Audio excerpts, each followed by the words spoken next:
of our lecture is electrolysis। आज हम electrolysis को देखेंगे और इसके डिफरेंट लॉ हैं, फर्स्ट लॉ सेकंड लॉ, उसको हम डिस्कस करेंगे और क्या इस इलेक्ट्रोलाइसिस प्रोसेस के इफ़ेक्ट हैं हम वो देखेंगे। इलेक्ट्रोलाइसिस की जब हम बात करें तो इलेक्ट्रोलाइसिस हमारे पास दो वर्ड को मिलके बना हुआ है, इलेक्ट्रो एंड लाइसिस। अगर आप लाइसिस की बात करें तो लाइसिस हमने मुख्तलिफ जगह पे पढ़ा है, इसका मतलब होता है ब्रेक डाउन। तो इलेक्ट्रो का मतलब यहाँ पे हमारे पास इलेक्ट्रॉन से है या इलेक्ट्रिसिटी सी है। इलेक्ट्रिसिटी की मौजूदगी में, in the presence of electricity, जो ब्रेक डाउन होगी हमारे पास किसी भी केमिकल की या किसी भी स्पीशी की, वो हमारे पास कहलाएगी इलेक्ट्रोलाइसिस। इलेक्ट्रोलाइसिस प्रोसेस जो है वो इंडस्ट्री में बहुत सारे मेटल्स को डिपॉजिट कराने के लिए या प्योर फॉर्म में ऑब्टेन करने के लिए किए जाते हैं। यहाँ पे हमारे पास डेफिनेशन भी दी हुई है, केमिकल डिकम्पोजिशन मतलब केमिकल को तोड़ना, डिकम्पोज करना, produce by passing an electric current through a liquid और सोल्यूशन कंटेनिंग आइंस। ये जो लिक्विड और सोल्यूशन कंटेनिंग आइन, इससे मुराद हमारे पास इलेक्ट्रोलाइट है।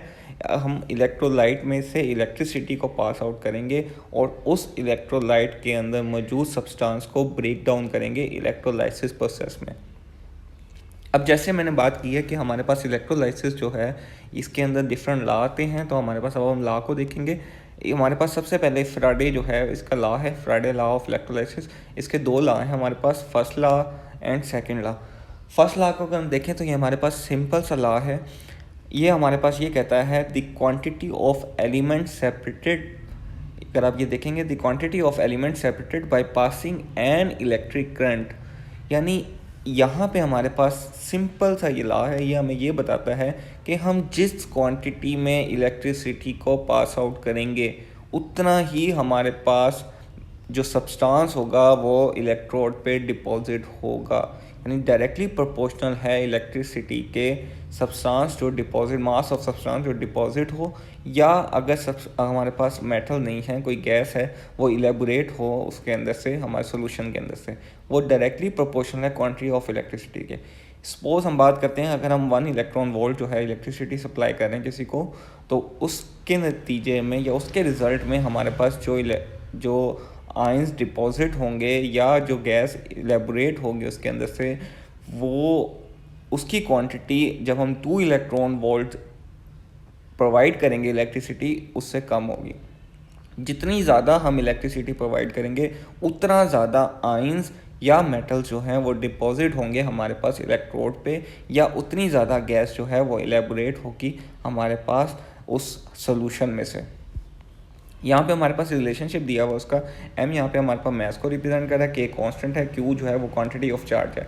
अगर हम इसको हटा दें इन दोनों को तो ये डायरेक्टली प्रोपोर्शनल का साइन आया था, जो हमारे पास डेफिनेशन इंडिकेट करी है कि m is directly proportional to q, यानी मास जो है वो डायरेक्टली प्रोपोर्शनल है quantity of electric charge passes through a circuit, या हमारे पास सेल में जितना हम इलेक्ट्रिसिटी पास आउट करा रहे हैं। m is equal to E Q, कहीं कहीं ये भी साइन दिया गया जाता है। यहाँ पे जो m जो है मास को रिप्रेजेंट कर रहा है, q जो है वो electric quantity of electric charge को रिप्रेजेंट कर रहा है, और e हमारे पास जो इधर रिप्रेजेंट कर रहा है ये इलेक्ट्रोकेमिकल इक्विवेलेंट को रिप्रेजेंट कर रहा है। अगर इलेक्ट्रोकेमिकल इक्विवेलेंट की बात करें तो ये हमारे पास स्पेसिफिक कांस्टेंट है, ये हर एक स्पीशी के लिए डिफरेंट होता है। हमारे पास यहाँ पे डेफिनेशन भी दी हुई है, the weight of a substance deposit और evolved during electrolysis by the passage of specific quantity of electricity is usually by specific quantity of electricity and usually expressed in ग्राम पर कूलम। इसको ग्राम पर कूलम में represent किया जाता है। ये हमारे लिए हमारे पास कांस्टेंट वैल्यू होती है हर एक सब्सटेंस के लिए। जब हम फिक्स अमाउंट इलेक्ट्रॉन की पास आउट करते हैं किसी भी सर्किट में, यानी सपोज हम देख रहे हैं कि हमने 1 इलेक्ट्रॉन वोल्ट पास आउट करना है, हम उसके लिए सोडियम के लिए भी हम 1 इलेक्ट्रॉन वोल्ट जो है करंट पास आउट करेंगे। इसी तरह हम किसी और आयन के निकल के लिए भी हम 1 इलेक्ट्रॉन वोल्ट पास आउट करेंगे, कॉपर के लिए भी हम 1 इलेक्ट्रॉन वोल्ट पास करेंगे, और हम देखेंगे कि कितना आयन या कितना मेटल डिपॉजिट होता है इलेक्ट्रोड पे। वो हमारे पास सब के लिए जब हम एक स्पेसिफिक इलेक्ट्रॉन वोल्ट या स्पेसिफिक चार्ज ट्रांसफ़र करें और हम देखें कि कितना आयन या कितना मेटल डिपॉजिट होता है, तो वो हमारे पास ई कहलाता है, इलेक्ट्रोकेमिकल इक्विवेलेंट। यहाँ पे हम बात करते हैं सेकंड लॉ की। सेकंड लॉ ऑफ इलेक्ट्रोलाइसिस ये पिछले लॉ से मिलता जुलता है। ये हमारे पास हमें ये बताता है अगर हम सेम अमाउंट ऑफ करंट जो है वो पास आउट करें तो डिफरेंट इलेक्ट्रोलाइट्स यानी मुख्तलिफ सॉल्यूशंस बने हों हमारे पास मुख्तलिफ मेटल्स के या मुख्तलिफ गैसेस के, तो हमारे पास this mass of a substance यहाँ पे हमारे पास दिया हुआ है the mass, just a minute, the mass of a substance liberated deposit at the electrode is directly proportional to their equivalent weight, यानी वो उसके डायरेक्टली प्रोपोर्शनल होगा इक्विवेलेंट वेट के। अब इससे मुराद यहाँ पे ये है कि हमारे पास अगर हम हाइड्रोजन और सोडियम की बात करें तो हाइड्रोजन का इक्विवेलेंट वेट जो है वो कम होता है एज़ कम्पेयर टू सोडियम। अगर हम दोनों को एक इलेक्ट्रॉन वोल्ट इलेक्ट्रिसिटी, दोनों सेल हमारे पास इलेक्ट्रोलाइटिक सेल मुख्तलिफ बने हुए हैं, हम हाइड्रोजन को भी स्टडी करें कि हाइड्रोजन गैस कितनी इसमें से निकलती है, और हमारे पास सेकंड नंबर पे सोडियम कितनी मेटल जो है वो डिपॉजिट होती है इलेक्ट्रोड पे। हम दोनों सेल में से एक इलेक्ट्रॉन वोल्ट अगर पास आउट करें तो सोडियम का मास ज़्यादा है, सोडियम मेटल ज़्यादा डिपॉजिट होगी एज़ कम्पेयर टू हाइड्रोजन। यहाँ पे हमारे पास यही बता रहा है कि हम एक ही क्वांटिटी में इलेक्ट्रिसिटी को अगर हम पास आउट करें तो जिसका मास ज़्यादा होगा वो ज़्यादा डिपॉजिट होगा या वो ज़्यादा लिबरेट होगी गैस हमारे पास सॉल्यूशन में से या इलेक्ट्रोलाइटिक सेल में से। इसके बाद हम आगे चलते हैं वोल्टाइक सेल और इलेक्ट्रोलाइटिक सेल। इसको हम पहले भी देख चुके हैं, यहाँ पे हम थोड़ा सा कंपैरिजन दोबारा भी देख लेते हैं। ये हमारे पास जो इलेक्ट्रोलाइटिक सेल हैं यही इलेक्ट्रोलाइसिस प्रोसेस में यूज़ होते हैं। इसका जो मेन डिफरेंस है वो ये है, वोल्टाइक सेल जो है वो हम सॉल्यूशन के अंदर मौजूद इलेक्ट्रिसिटी आयंस के थ्रू इलेक्ट्रिसिटी को जनरेट कर होते हैं और ये स्पॉन्टेनियस प्रोसेस होता है। यहाँ पे हम अगर हम बात करें इस इलेक्ट्रोलाइसिस की तो ये इलेक्ट्रोलाइटिक सेल होते हैं, यहाँ पे हम बाहर से सोर्स से इसको एनर्जी प्रोवाइड करते हैं इलेक्ट्रिसिटी की फॉर्म में अपने रिएक्शन को कैरी आउट कराने के लिए या अपने मेटल्स को निकालने के लिए। तो दैट्स वाई ये नॉन स्पॉन्टेनियस हमारे पास होते हैं। ये दो मेन इनमें डिफरेंस है, बाकी हम पहले भी चीज़ें देख चुके हैं। इसके बाद जो आखिरी हमारे पास बात है वो है फैक्टर इफेक्टिंग इलेक्ट्रोलाइसिस रिएक्शन। हमारे पास इलेक्ट्रोलाइसिस प्रोसेस जो है बहुत हेल्पफुल है, बट इसके अंदर अगर हम बात करें तो कुछ चीज़ें हैं जो इफ़ेक्ट करती हैं, ये कुछ चीज़ें ऐसी हैं जिसको हमें लुक आफ्टर करना ज़रूरी है हमारे इलेक्ट्रोलाइसिस प्रोसेस को रन आउट कराने के लिए। ये चीज़ें इफ़ेक्ट करती हैं हमारे इलेक्ट्रोड को, हमारे सेल को, जिस वजह से ये प्रोसेस एक्सपेंसिव हो जाता है हमारे पास बहुत। सबसे पहले बात करते हैं हम ओवर पोटेंशियल। सबसे पहला पॉइंट है हमारे पास, अगर हम ओवर पोटेंशियल की बात करें तो ये फैक्टर बहुत इंपॉर्टेंट है हमारे पास इलेक्ट्रोलाइसिस प्रोसेस में। हमारे पास इलेक्ट्रोलाइसिस प्रोसेस की बात करें तो ओवर पोटेंशियल जितना हमें चाहिए होता है उससे कई ज़्यादा हमें अप्लाई करना पड़ता है अपने इलेक्ट्रोलाइटिक सॉल्यूशन को डिकम्पोज करने के लिए।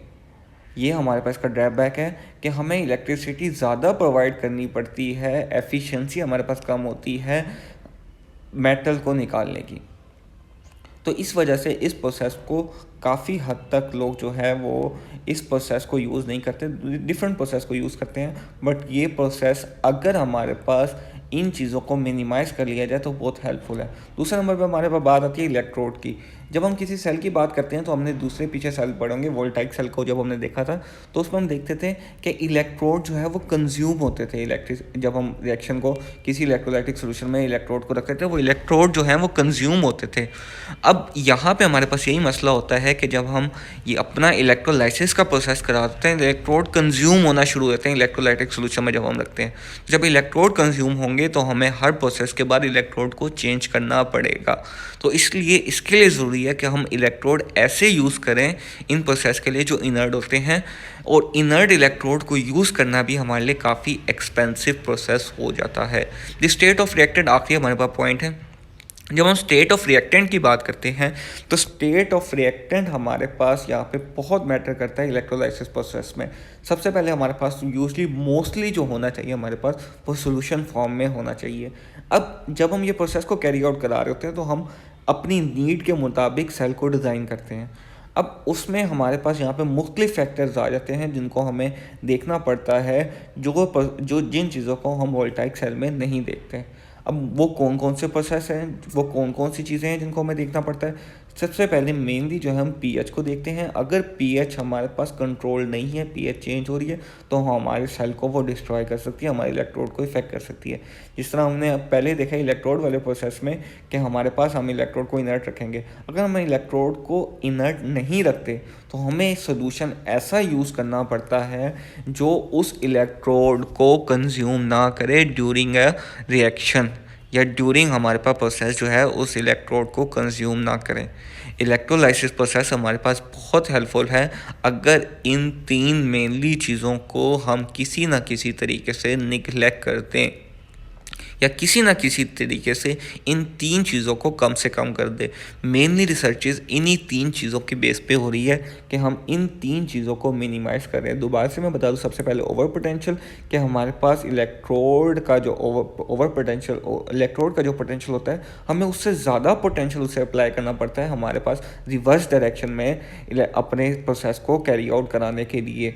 तो इससे इलेक्ट्रिसिटी ज़्यादा कंज्यूम होती है। दूसरा, हमारे पास इलेक्ट्रोड की हमने बात की थी, तो इलेक्ट्रोड हमारे पास इनर्ट होने चाहिए, और या ऐसे इलेक्ट्रोड होने चाहिए जो हमारे पास ड्यूरिंग प्रोसेस कंज्यूम ना हो। तीसरा, स्टेट ऑफ मैटर, इसमें हमारे पास यही इशू आए थे कि हमें पीएच को कंट्रोल करना पड़ता है ताकि हमारे इलेक्ट्रोड कंज्यूम ना हो। और दूसरा यही कि अगर हम इलेक्ट्रोड ऐसे यूज़ करें जो कंज्यूम हो सकते हैं, तो हमें इलेक्ट्रोलाइटिक सोल्यूशन ऐसा डिज़ाइन करना पड़ता है जो हमारे पास इलेक्ट्रोड को कंज्यूम ना करे।